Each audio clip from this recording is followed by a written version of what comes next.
O que impulsiona o tempo? O que causa sua dinâmica e faz o presente ser substituído por outro instante que logo desaparece? Qual é o motor dessa renovação? Resposta dos físicos: nós não sabemos. Este mundo em que vivemos e ao qual estamos adaptados nos engana sobre o universo. Ele nos faz crer que os fenômenos seguem leis semelhantes a eles mesmos. Olá a todos, bem-vindos ao novo episódio. Hoje nosso convidado é Etienne Klein, com quem falaremos sobre o tempo. Então, o tempo, existem muitas expressões populares, perder tempo, ter tempo, como se o tempo fosse um objeto, como se fosse algo que pudéssemos possuir, que pudéssemos quase tocar. E, no entanto, quando tentamos definir o tempo, muitas vezes temos dificuldade em encontrar as palavras para qualificá-lo. Comment est-ce qu'on pourrait définir le Muitos já tentaram fazer isso. Sempre que tentamos definir o tempo, já assumimos que ele existe e o explicamos em relação a si próprio, o que contradiz uma definição. Ou seja, se quisermos definir o tempo, precisamos relacioná-lo a conceitos mais fundamentais do que ele. E não é certo que eles existam. Na verdade, há uma observação muito boa de Paul Valéry que diz que, no fim das contas, se nos entendemos quando falamos do tempo, é porque falamos rápido. Ou seja, é a frase na qual inserimos a palavra tempo que determina o sentido que a palavra tempo tem na frase. E ele diz que, se extraímos a palavra tempo do fluxo verbal no qual a inserimos e a livramos de seu contexto, então ela se torna um mistério. A gente se pergunta se é uma entidade física, um fluido, uma espécie de rio, se é um produto da consciência, se é algo produzido pela cultura, etc. E então, é isso. Essa é uma questão que, na minha opinião, permanece sem resposta. O tempo, de certa forma, se impõe a nós, sem que possamos dizer exatamente em que ele consiste. E há todo tipo de tentativas que foram feitas por filósofos, físicos, linguistas e outros ainda para tentar compreendê-lo. E quando vemos o trabalho realizado, temos vontade de nos voltar primeiro para os filósofos, porque foram eles que começaram a levantar a questão do tempo. E quando fazemos isso, percebemos, primeiro, que eles não concordam entre si. E então, existem várias teses que coexistem, a qual você vai dar crédito? Aquele que fala do tempo de uma forma que está de acordo com o que você pensa? Ou você vai escolher um filósofo que é uma autoridade, que marcou a história, Kant, ou Searle, Heidegger ou outro? E principalmente quando você observa as diferentes doutrinas do tempo elaboradas pelos filósofos, percebe que elas podem ser divididas em duas categorias. Há aqueles que fazem o tempo depender da consciência. E há aqueles que consideram que o tempo é independente da consciência do sujeito. E aqueles que fazem o tempo depender da consciência são, acredito eu, a maioria. Há Santo Agostinho, Kant, Searle, Heidegger, Merleau-Ponty, Bergson, com essa ideia de que somos nós que temporalizamos o universo, na verdade. Nossa consciência do tempo projeta sobre o universo e os fenômenos uma sucessão que eles não têm em si mesmos. Essas filosofias nós as chamamos de filosofias correlacionistas. Elas relacionam o tempo à nossa consciência dele. Mas elas precisam enfrentar um paradoxo terrível que se chama paradoxo da ancestralidade. Pelo fato de que aprendemos, essencialmente no século XX, que o universo tem pelo menos 13,7 bilhões de anos. O gênero Homo e sua consciência existem há poucos milhões de anos. E quando juntamos esses dois números, a conclusão óbvia é que o universo passou a maior parte do seu tempo sem nós. Ora, se ele precisa de nós para passar, como pôde passar antes de nós aparecermos? Se o tempo depende do sujeito, e se o sujeito apareceu no tempo, como o tempo pôde passar antes que o sujeito que o faz passar surgisse? E esse paradoxo da ancestralidade, muitos consideram que é suficientemente grave para concluir que o tempo é independente da consciência. É uma identidade física com a qual estamos acostumados, já que na escola aprendemos a representá-lo pelo parâmetro t minúsculo, até traçamos o eixo do tempo. Mas quando traçamos o eixo do tempo automaticamente, sem perceber, Fazemos uma coisa horrível, pois representamos o curso do tempo como se fosse espaço. No entanto, ainda existe uma diferença entre o tempo e o espaço. É que os diferentes pontos que constituem um segmento no espaço existem juntos, coexistem. Um comprimento é feito de pontos que estão lá ao mesmo tempo. Ora, quando você traça o eixo do tempo como um segmento, ele é feito de uma sucessão de instantes que, por definição, não existem juntos. Certo. E aí tem um pequeno atalho. Aliás, quando Bergson e Einstein se encontraram em Paris em 1921, a grande questão de Bergson era sobre isso. Vocês, físicos, tratam o tempo como se fosse espaço. Porém, sua natureza é necessariamente diferente da do espaço. E para dizer que o tempo avança, ou seja, que não podemos permanecer presentes no mesmo instante presente, precisamos acompanhá-lo ao longo do tempo, então colocamos uma pequena seta. Mas qual é o motor do tempo? O que faz com que haja uma dinâmica no tempo? Por que o instante presente é logo substituído por outro, que também desaparece em seguida? O que impulsiona essa renovação constante? Resposta dos físicos: não sabemos, certo? Então colocamos uma seta para dizer que isso avança, mas não sabemos dizer o que faz isso avançar. E então, essa seta quer dizer, não essa seta, desculpe, esse segmento, ele levanta questões abissais. Quando você está presente no instante T, no momento presente, será que os instantes do futuro já existem esperando você chegar? Será que os momentos do passado ainda existem onde você já não está? Ou devemos considerar o presente como cercado pelo nada? No momento em que conversamos, o futuro não existe. Ele só se tornará real quando se tornar presente, ou seja, quando deixar de ser futuro. Sim, a gente pode se divertir assim por muito tempo. Resumindo, se você diz que o tempo depende da consciência e muitas expressões da linguagem cotidiana sugerem isso, você precisa enfrentar o paradoxo da ancestralidade que eu resumi. Ao afirmar que não depende da consciência, você precisa enfrentar o problema do motor do tempo. O que faz com que isso avance? O que faz cada instante ser renovado por outro com o mesmo status? Pronto, isso dá um belo programa. Isso dá um baita programa. Ainda mais porque pouco antes falamos sobre o fato de que o tempo passa. O simples fato de que o tempo passa implica que ele passa em relação a alguma coisa, que ele passa dentro de alguma coisa. Eu não tenho certeza de que o tempo passa. De fato, como você disse, para falar de um fluxo, e isso vem obviamente da metáfora do rio, um rio ele flui em um leito, margens que não fluem. Ou seja, para falar de um fluxo é preciso pensar no não fluxo. Então, se você diz que o tempo flui, você deve dizer em que ele flui. Falar do fluxo do tempo é pensar em um fora do tempo. Do que ele é feito? Então, talvez falemos da teoria da relatividade, que dá uma certa base para essa ideia, mas quando dizemos que o tempo flui, embora ele passe, é preciso questionar o fato de que ele não para de passar como passa. É melhor assim, o que realmente passa são os instantes. Os instantes, pelo fato de se renovarem sem cessar, fazem isso porque são impulsionados pelo motor do tempo que, esse sim, não passa. Em outras palavras, o motor do tempo não para de fazer os instantes passarem. E, portanto, esse motor não passa. Voltando a esse motor, há ainda a particularidade de ele girar mais ou menos rápido dependendo de certas propriedades. Estou pensando na teoria da relatividade, em função da massa e da velocidade.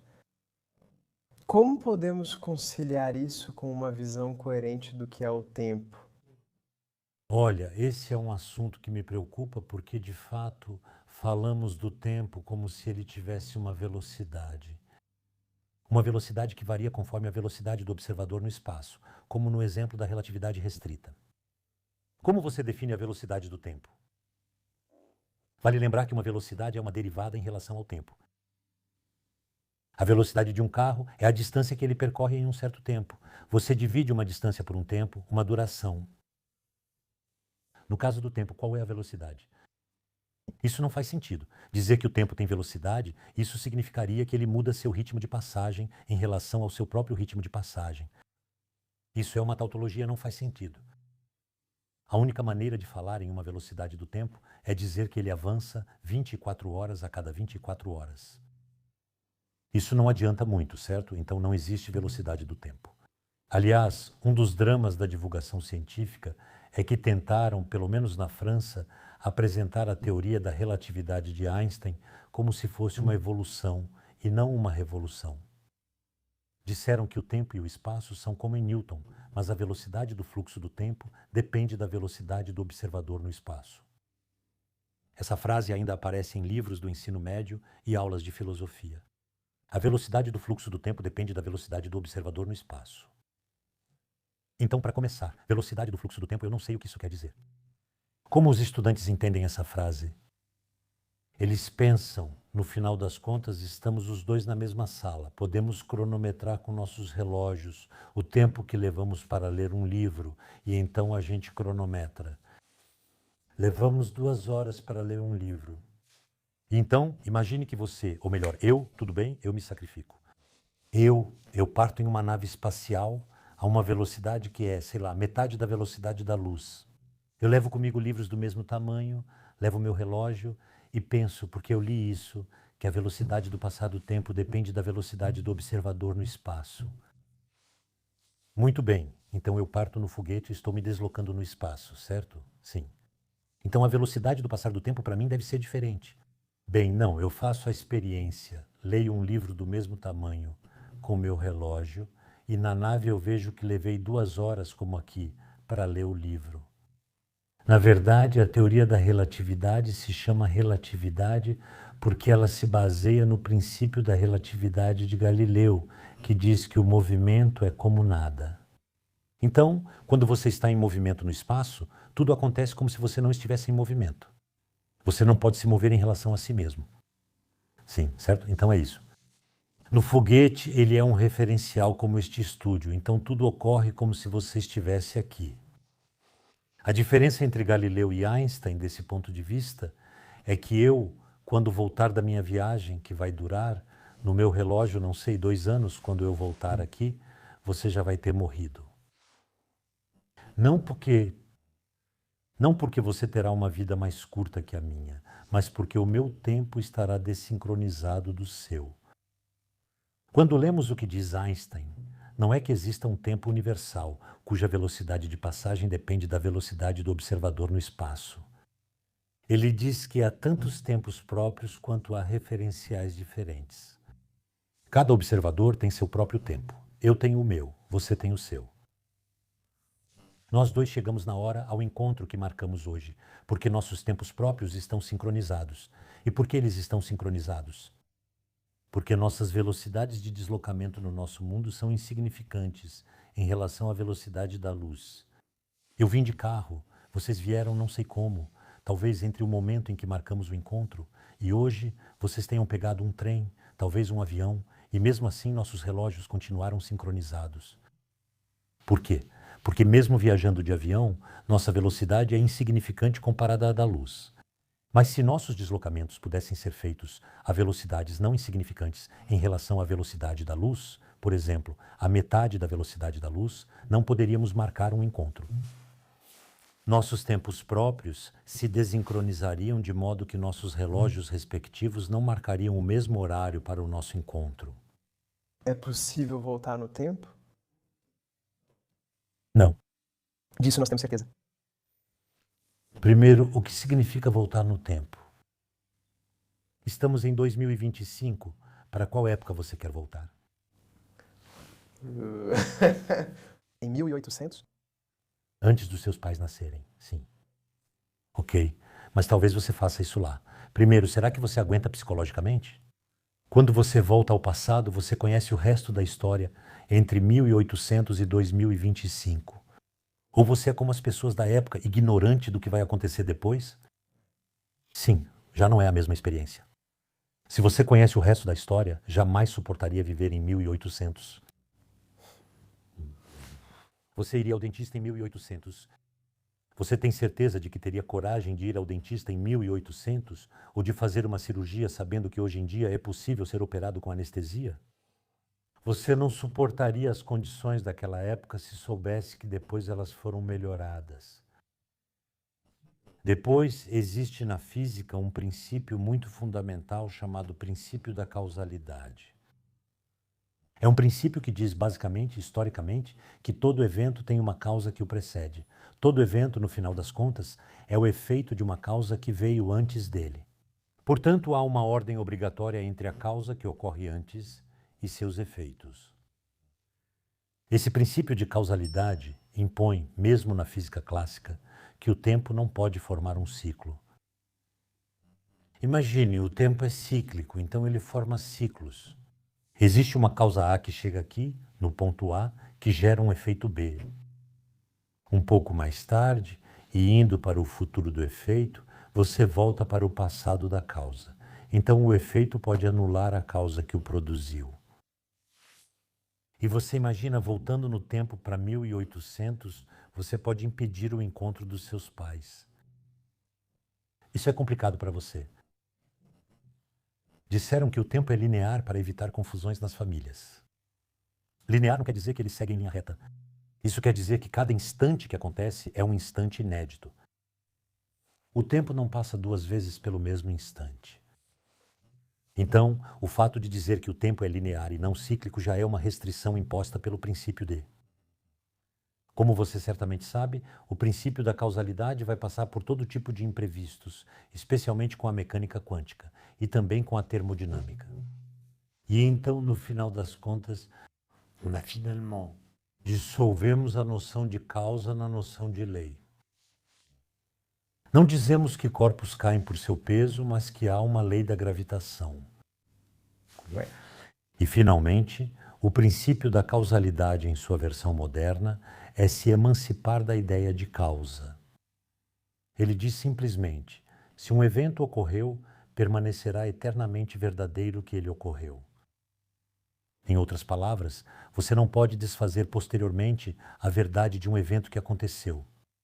Mesmo que não haja testemunha, mesmo que a história seja falsificada, mesmo que o evento em questão não tenha deixado vestígios, ele aconteceu. Então, na verdade, o princípio da causalidade é simplesmente um princípio que protege qualquer evento que aconteceu de uma retroação que viria do futuro. E o que é extraordinário é que esse princípio de causalidade, purificado da ideia de causa, foi extremamente restritivo na forma de estruturar as teorias físicas. Por exemplo, para Einstein, com a relatividade restrita, ele diz que uma partícula de matéria não pode ir mais rápido que a luz. Existem coisas que vão mais rápido que a luz. Por exemplo, eu posso cortar papel a uma velocidade maior do que a da luz. A interseção de duas retas, que são os dois braços da tesoura, pode se mover mais rápido que a luz, em princípio, mas não há transporte de matéria. Isso não contradiz o princípio de causalidade de Einstein. Mas uma partícula não pode se mover mais rápido que a luz. Veja que o princípio de causalidade aqui se manifesta como uma proibição. Uma partícula não pode ultrapassar a velocidade da luz, mas uma proibição pode ser desrespeitada. Podemos imaginar que um dia encontraremos uma partícula, mas onde o princípio da causalidade ganhou força foi nos anos 20, no final dos anos 20. Quando um físico chamado Paul Dirac tenta encontrar equações que unifiquem a mecânica quântica e a relatividade restrita para descrever as partículas da radiação cósmica que se movem muito rápido e que, além disso, são partículas quânticas. Então é preciso unir a física quântica, que descreve os objetos pequenos, e a relatividade, que descreve os objetos rápidos. Unir as duas. E Dirac, vou resumir para vocês, é uma história fascinante, mas vou dar o resumo completo. Ele escreve uma equação e percebe que essa equação, se quisermos que ela respeite o princípio da causalidade, implica a existência do que chamamos de antipartículas. Ele previu que a toda partícula deve ser associada a uma antipartícula de mesma massa, de carga elétrica oposta, etc. E acontece que as antipartículas foram descobertas. E, portanto, as antipartículas têm uma existência que prova o princípio da causalidade, ou seja, a impossibilidade de viajar no próprio tempo, no seu tempo próprio. Porque, como eu disse há pouco, eu posso viajar para o futuro, me deslocando no espaço, mas eu não posso viajar no meu tempo próprio. Veja, é sutil, mas é importante fazer. A gente ouve muita coisa sobre isso. Agora, há pouco dissemos que o tempo não pode passar duas vezes pelo mesmo lugar, Pelo mesmo instante. pelo mesmo instante. Isso quer dizer que cada instante não pode mais se repetir? O que significa que, na verdade, o universo está indo em uma direção específica? Não sei se minha pergunta está clara. Sim, isso quer dizer que existe o curso do tempo. Existe um curso do tempo. O curso do tempo é o fato de que essa pequena seta associada ao motor renova os instantes presentes constantemente, sem nunca reproduzir o mesmo. Então, todos os instantes têm o mesmo status físico, mas todos são diferentes. Repare nessa coisa surpreendente. Quando você escreve t em uma equação, t não depende do tempo. O tempo não muda sua essência com o passar do tempo. Ao escrever uma equação de física com t, ela vale para todos os instantes de tempo. Então, o fato de que o tempo não depende do tempo nas equações da física significa que as equações da física, as leis físicas, são invariantes por translação no tempo. Em outras palavras, o universo evolui, mas ele não evolui mudando suas leis. Isso criou muita confusão no século XX. Einstein se envolveu nisso, etc. E o que acabamos entendendo é que, quando dizemos que o universo evolui, o que queremos dizer é que as condições físicas evoluem. Temperatura, densidade, etc. Mas as leis físicas que fazem o universo evoluir, em princípio, não evoluem. Elas são invariantes em relação à translação do tempo. Quando falo das leis físicas, refiro-me às verdadeiras. Não estou falando das leis da física, naquelas que encontramos nos livros que evoluem. As leis de Newton diferem das de Einstein. Então existe uma história das leis da física. Pensamos que as leis físicas não têm história, pois sempre permanecem iguais. E é isso que usamos para entender sua história. Quando fazemos colisões de prótons ou de partículas no CERN, em Genebra, em altíssimas energias, recriamos as condições físicas do universo primordial. Temperatura e densidade de energia muito altas. E como as leis de hoje são as mesmas daquela época, vemos acontecer hoje os fenômenos físicos que ocorriam no passado distante. Foi assim que encontramos o bóson de Higgs, etc. Então veja, isso não é uma viagem no tempo. É um rejuvenescimento. Nós damos ao universo a oportunidade de reviver conosco, no CERN, em Genebra, as condições físicas que ele conheceu no universo primordial. E isso nós podemos fazer porque as leis físicas não mudam à medida que o tempo passa. Aliás, se eu voltar no tempo, Você não pode. se eu me projetar em um passado bem distante, Pela imaginação você faz o que quiser. E seu corpo não vai até lá. Ele não vai te acompanhar. se projetarmos nossa mente para um passado muito distante, bem no início do universo, até mesmo um instante antes do início do universo, se é que isso faz sentido, antes desse instante zero não havia nenhum evento. Não havia uma sucessão de eventos. Podemos dizer que existia um tempo antes do Big Bang? Isso depende do que você chama de Big Bang. Porque, na verdade, falamos do Big Bang como falávamos dele em 1950. Ou seja, o universo está em expansão. Temos as equações de Einstein. Se as extrapolarmos para o passado o máximo possível, chegamos a um universo cada vez menor, cada vez mais quente, que está se contraindo. E então chegamos a um ponto que chamamos de singularidade. Um universo de tamanho nulo reduzido a um ponto e associamos a isso um instante zero. E dizemos que isso é o Big Bang. Isso realmente levanta suas perguntas. O que havia antes? O que serviu como fósforos cósmicos? O que provocou tudo isso? Havia tempo antes? Muito bem, só que entre 1950 e hoje aconteceram algumas coisas. Quando você faz a extrapolação da qual acabei de falar, ela é baseada nas equações da gravitação de Einstein, que é a força dominante em grande escala. Ela é quem realmente permite extrapolar para o passado. Mas como você sabe, as equações de Einstein descrevem apenas a gravitação. No entanto, no universo existem outras forças. As forças eletromagnéticas e nucleares. Tudo bem? Então, quando você faz essa extrapolação, chega um momento em que as condições físicas, temperatura, energia das partículas são tais que você precisa levar em conta as outras forças. não apenas a gravidade. Mas as outras forças são descritas pela física quântica, que não é a mesma teoria que a de Einstein. Então, há um momento, quando você faz a extrapolação para o passado, em que seus cálculos matemáticos se tornam incorretos, fisicamente. Eles podem até ser verdadeiros matematicamente, mas se tornam falsos fisicamente. Eles não descrevem todos os processos pelos quais as partículas passam a partir de certo momento na história. E esse momento é o que chamamos de tempo de Planck, ou a barreira de Planck, que é o momento na história do universo, antes do qual, para poder dizer o que aconteceu, é preciso unir a física quântica e a relatividade geral. Então, hoje deveríamos dizer, olha, existe o tempo de Planck, que não é a origem do universo, que não é o começo, e desde o tempo de Planck aconteceram isso e aquilo. Mas antes do tempo de Planck a gente não sabe. Podemos tentar descobrir. É preciso unir a física quântica e a relatividade geral. Há 40 anos existem pessoas que trabalham nisso, tentando unificar as interações para conseguir um formalismo matemático que permita descrever o universo antes da era de Planck. Você já ouviu falar da teoria das supercordas, da gravidade quântica em loop, da teoria dos twistors, etc. Existem várias linhas teóricas. Mas o ponto fundamental é que, vou dar um exemplo antes de dizer. Vamos pegar a teoria das supercordas.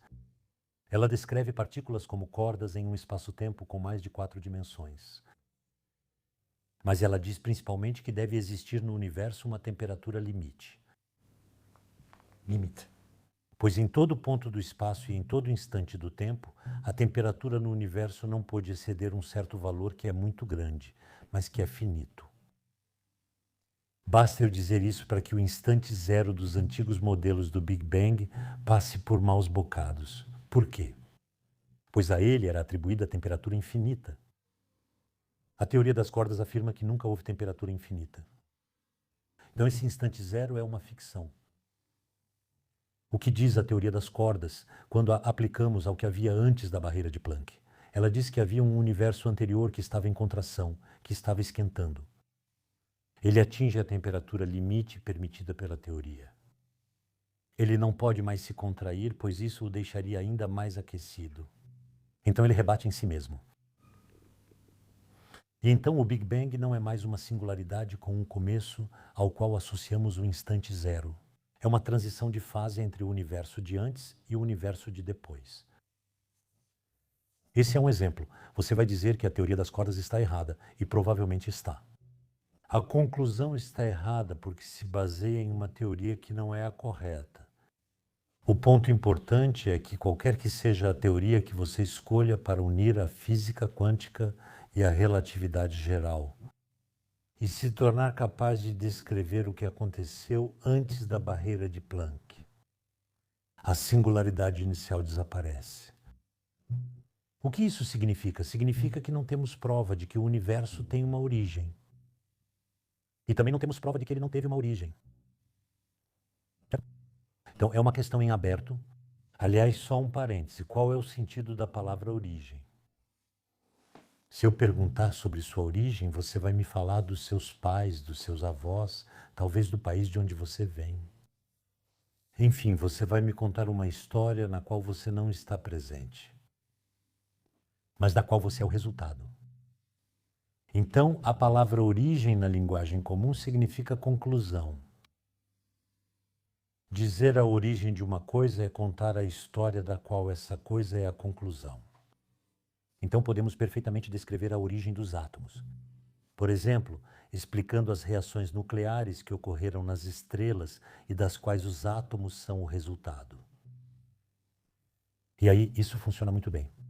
Mas se a questão que te interessa não é a origem das coisas que estão no universo, mas sim a origem do universo, você vai ter que contar, seguindo o mesmo método, a história do que aconteceu antes da origem do universo, da qual a origem do universo é a conclusão. Se você fala da origem do universo, entende que não há história antes, pois é uma origem absoluta, não uma genealogia em desenvolvimento. Então, vamos desconfiar de todos aqueles que nos contam a origem do universo. dizendo no começo havia isso ou aquilo. Então isso ou aquilo pode ser um oceano primordial, primitivo, o caos, o verbo, o que você quiser. Você vê que isso não faz sentido. Ou então essa coisa da qual você diz que está antes de todas as outras sempre esteve lá. Então sempre houve alguma coisa. Se sempre existiu algo, o universo não tem origem. Ou então essa coisa nem sempre esteve lá. Isso quer dizer que ela resulta de algo anterior. Então isso não é a origem. Então, quando você nomeia a origem do universo, você pronuncia uma frase que contradiz a ideia de que o universo tem uma origem. Outra pergunta que eu me faço: há pouco falamos sobre o tempo e o associamos à sucessão de eventos. Instante. Sem evento. Porque justamente, exceto na relatividade geral, o tempo é independente dos eventos. Pegue um fio de Newton. Aconteça o que acontecer no tempo, isso não muda o tempo. O parâmetro t, aconteça o que acontecer, não é afetado pelo que acontece. O tempo é a sequência de instantes. E a grande questão é, em que ele está ou não relacionado aos eventos. Corrente. Não paramos de associá-los. Não hesitamos em atribuir qualificativos ao tempo. Dizemos que há um tempo físico, um tempo geológico, um tempo psicológico, um tempo biológico. Inventamos tantos tempos quantas temporalidades diferentes existem. Concordo que há fenômenos biológicos com temporalidades específicas. Nós os medimos com o tempo físico. Em outras palavras, é uma espécie de abuso de linguagem dizer que o tempo se assemelha ao fenômeno temporal. Aliás, se o tempo se parecesse com o fenômeno temporal, ou seja, se ele tivesse uma espécie de roupa de arlequim que mudasse toda vez que um certo tipo de coisa se desenrolasse em seu interior. Isso já não seria mais um conceito. Não estaríamos falando do tempo, estaríamos falando de temporalidade. Aliás, na linguagem com a palavra tempo, de que falávamos há pouco com Paul Valéry, você pode fazer um exercício divertido. Você anota todas as frases que ouviu ou leu que contém a palavra tempo. E você pergunta, mas nesta frase qual é o significado da palavra tempo?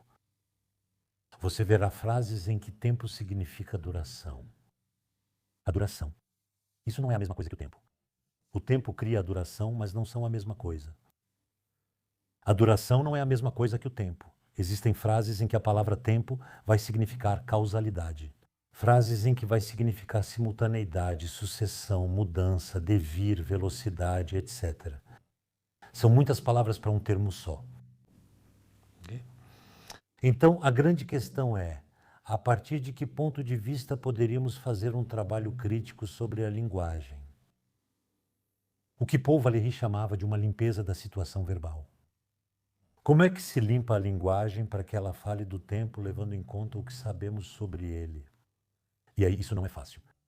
Com um colega chamado Vincent Bontemps, organizamos um colóquio em 2022 em Cerise. Convidamos físicos, biólogos, matemáticos, cosmologistas, psicanalistas, historiadores, filósofos. Pedimos que fizessem a conferência de sempre, mas sem usar a palavra tempo. Ou, ao usarem, explicassem por que usavam essa palavra e não outra. Cada vez que usavam, perdiam um ponto. Eles tinham direito a 20 pontos. Poucos conseguiram finalizar sua apresentação com pontos. É automático. Falamos tempo e logo pensamos nisso, pois a língua traz esse significado há muito tempo. Sem pensar, falamos sobre o tempo sem nos perguntar qual o sentido que damos a essa palavra. Bom, já que a física ficou muito poderosa a partir do momento em que matematizamos o tempo com Newton, a gente diz que, no final das contas, são os físicos que têm o controle sobre o tempo. Conceitualizando que eles tornaram a física tão eficaz. Foi possível prever tipos de planetas, o bóson de Higgs, as ondas gravitacionais. Essas descobertas relacionam-se com nossa representação do tempo na física. Mas o problema é que, quando Newton fala do tempo, é T ou T, é o tempo. Ele não revela a estratégia intelectual. Ele reconheceu nesse parâmetro matemático essa coisa que chamamos de tempo, sobre a qual falamos de outra forma, e o status do parâmetro t exigiria que falássemos sobre isso. Em outras palavras, qual é o mecanismo que faz com que ele tenha reconhecido o tempo nessa coisa? O parâmetro t não corresponde ao que falamos sobre o tempo. Ele não muda ao longo do tempo, não tem nada a ver com mudança, não é afetado por fenômenos temporais, não tem velocidade, enfim. Ele não é como imaginamos o tempo. Então vamos fazer uma experiência de pensamento. Vamos imaginar que Newton chamou o parâmetro t de outro nome. Ele o chamou de coisa. Os físicos fariam colóquios sobre coisa, enquanto os linguistas, os biólogos e outros fariam colóquios sobre o tempo. A dificuldade é que o tempo é muito polissêmico. Esse é o problema. Isso tem tantos sentidos quanto os usos. Veja, tem gente que diz que quando nada mais acontece, o tempo para. Alguns dizem, o tempo para. O que isso significa? Tem gente que diz, mas pelo contrário, quando tudo para, o tempo continua passando. Quando um sistema físico atinge o equilíbrio, pouco parece acontecer, mesmo com o tempo passando. Então isso cria todo tipo de confusão. E de fato, quando falamos do tempo, dizemos coisas que são contraditórias entre si. Estamos chegando ao fim da entrevista. Agora é o momento em que pergunto sobre recomendações de leitura. Sei que você está escrevendo um livro e não sabia se já foi publicado. Já foi sim. Sobre o que trata esse livro? O nome é Transport Physique au Pluriel. Acabou de ser lançado pela Gallimard. Não tenho tempo de resumir porque ele fala de muitas coisas, mas posso te dar o essencial. Eu soube, graças a um camarada maestro, que Maurice Ravel, o compositor, que era um mau maestro, pelo que dizem, um dia ele regeu uma orquestra durante um concerto que tocava suas obras. E no meio de uma peça, de repente, ele parou de reger, como dizem por aí. Incrível. Isso gerou uma cacofonia na orquestra. Alguns músicos pararam de tocar, outros continuaram no seu próprio ritmo, e então ele voltou a reger depois de um tempo. Nova cacofonia. E no final do concerto perguntaram para ele, mestre, o que aconteceu? E Ravel respondeu que, por um breve momento, ele ouviu em sua mente uma música interior, na verdade, uma outra interpretação possível da sua obra, diferente daquela que estava sendo tocada pela orquestra. No entanto, sua música interior o deixou surdo para a música exterior. E eu pensei comigo mesmo, mas isso é a condição humana. Não é que estejamos presos em nosso eu, mas estamos presos no mundo. O que eu chamo de mundo é a Terra, a atmosfera, o céu como vemos da Terra. Não estamos no vácuo. Estamos em um lugar único do universo. E esse mundo no qual vivemos e ao qual estamos adaptados nos engana sobre o universo. Ele nos faz acreditar que os fenômenos são regidos por leis que se parecem com eles. Por exemplo, se eu deixo cair corpos de massas diferentes, eu vejo eles caindo em velocidades diferentes. Mas no vácuo, isso não é verdade. Galileu entendeu isso. Galileu, em 1664, afirmou que todos os corpos caem na mesma velocidade no vácuo, mesmo quando ainda não se sabia como produzi-lo. Assim, não é possível fazer o experimento de corpos caindo no vácuo. E além disso, acredita-se que o vácuo não pode existir. A grande questão é como ele encontrou a lei correta, sendo que essa lei contradiz o que vemos. E então, esse é o ponto de partida do livro, é a ideia de que, na verdade, estamos presos no mundo, mas ainda assim podemos encontrar meios intelectuais de sair dele pelo pensamento para encontrar leis universais que, sendo descobertas, nos ajudam a entender o que acontece no mundo. Por isso, as leis físicas que aprendemos na escola, e mesmo depois contradizem a observação. Porque não são deduzidas da observação. O princípio da relatividade de Galileu mostra que o movimento é como se não existisse. Então, por que pagar passagem de trem? Se o movimento é como se não existisse, então é de graça. Ou então o princípio da inércia, um corpo que não está submetido a nenhuma força, um movimento retilíneo uniforme. Ao andar de bicicleta, percebe que não é assim que isso acontece. Para que a bicicleta se mova, é preciso exercer uma força sobre ela pedalando.